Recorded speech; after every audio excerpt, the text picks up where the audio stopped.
Hey guys, Travis with TechRaptor back at Gen Con 2016. I am with DC of Steamforged Games, the lead developer of the Dark Souls board game.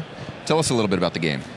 So as folks have already seen on the Kickstarter, we wanted to keep the game very close to the experience of the video game. So you start out with fairly basic heroes, not so hot equipment, and you start exploring. You'll find different rooms and be able to gain souls from the encounters you succeed at defeating. And then using those souls, your characters will improve, get better equipment, be ready to face bigger and bolder challenges. And then over the course of the game, you'll explore in a dungeon crawl style board game fashion, eventually fighting a mini boss. And then after some additional exploration and additional treasure hunting, you'll then be ready to fight a main boss like the dancer we see here in front of us. So I see two heroes here. That means that we're going to be partaking in jelly cooperation? Well, we can play with just 2 heroes. We could also add some friends for 3 or even 4 heroes. Everyone's on the same side, fighting against the game. It is fully cooperative. You will definitely want to keep your buddies alive because losing your friends means probably losing an encounter and having to go back to the bonfire to rest. And so in Dark Souls, as you gain souls, you level up, you find new gear. I'm assuming that's all going to be represented here? Yep, all of that is represented in the board game as well. You have stats that you can increase. Different characters are able to increase different stats better than others. The warrior here is better at strength, while the herald is better at faith, just like in the video game. And that will allow you to equip different things that you find, such as the pierced shield that we see here, or the golden wingcrest shield, the hard leather armor. All the things that you have seen in Dark Souls have been converted into board game terms that'll give you dice instead of giving you stats.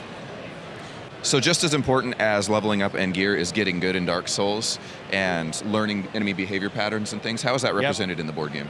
So that's one of the things that really makes this game unique, is that there's a lot of learning. You definitely want to pay attention to what the mini boss and main boss are able to do. In most board games, if you die, you lose the game. In Dark Souls, that couldn't be the case, because I think anyone who's played for more than about a minute has seen "you died" show up on their screen in big, bold red letters. So when you die, you go back to the bonfire, and you have to remove one of the spark tokens. And if you run out of spark tokens, you've actually lost the board game. But you can die a whole bunch of times. As long as you're learning each time, getting better each time, eventually you'll win, hopefully before that bonfire runs out. So with those spark tokens, is that also going to be a way for players to maybe tailor the game to make it a little bit easier or a little bit more difficult? Absolutely. You can use spark tokens to adjust the difficulty of the game. You can also change the length of the game by which fights you choose to do. You can do just a mini boss. You could do just a main boss if you want a real challenging game. Or the standard game is to do a mini boss, and then after more exploration to do then a main boss. We do also have upcoming some expansions for mega bosses, huge dragons, and other really iconic fights that are almost games in and of themselves, such as the chariot one, where you need to position yourselves around the track of the chariot, eventually defeating that mega boss, or the dragon fights, one of which the dragon can fly up above the canyon you're fighting in for a turn. So each of those provides yet another different way to experience the Dark Souls world in board game form. So when I do finally get to a boss, is it going to be the same static fight over and over again, or is it going to change? It's going to change each time you play the game, but it will be similar for a single playthrough. So if we went and fought the dancer and died, it would have the same behavior cards when we went back, fought our way back to that fight, and then hopefully succeeded the next time through. If we wanted to play the dancer again in a week, we could just use different behavior cards, shuffle them up, and have a new behavior pattern with new cards, new behaviors, possibly some of the same ones, but in a new order.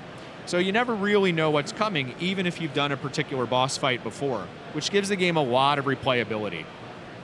How many bosses can players look forward to in the base game? So the base game has several mini bosses and 2 main bosses. It also has 1 invader.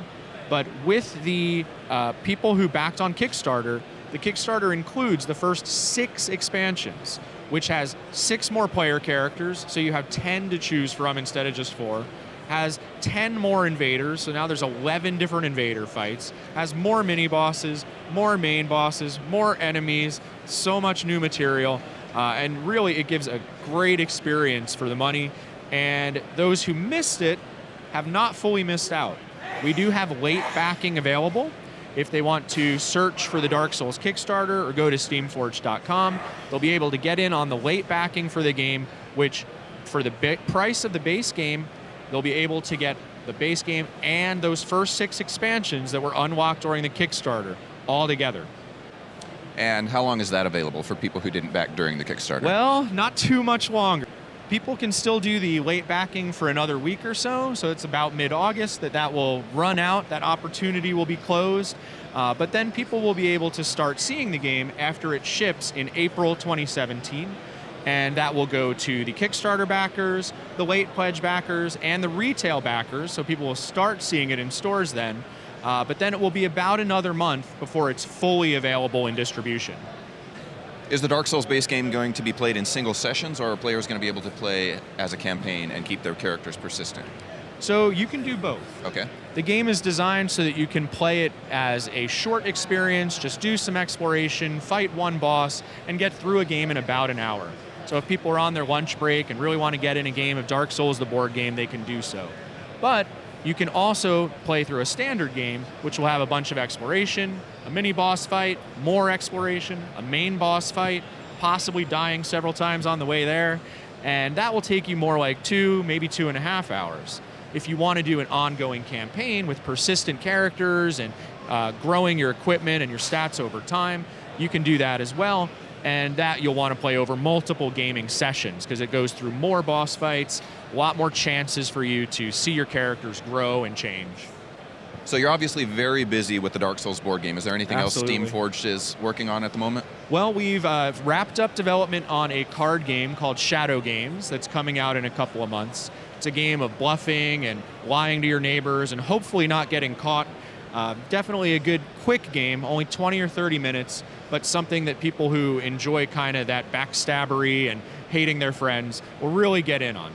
And we also have Guild Ball, the miniatures game. Development is ongoing for that, with new models releasing every few months. And that is a sports/combat, whole new style of miniatures game that is not the typical fare for sports games. It's got a lot of strong interactivity, a lot of combinations that people can find. So for any card game players out there, or just people who want to have some fun with their friends, try out Shadow Games. And for the miniatures gamers, we'd love for you to check out Guild Ball as well. Awesome. Stay tuned to TechRaptor.net for more information on the Dark Souls board game. And if you'd like to know what our own Michael Johnson thought of Guild Ball, check out the review in the description below.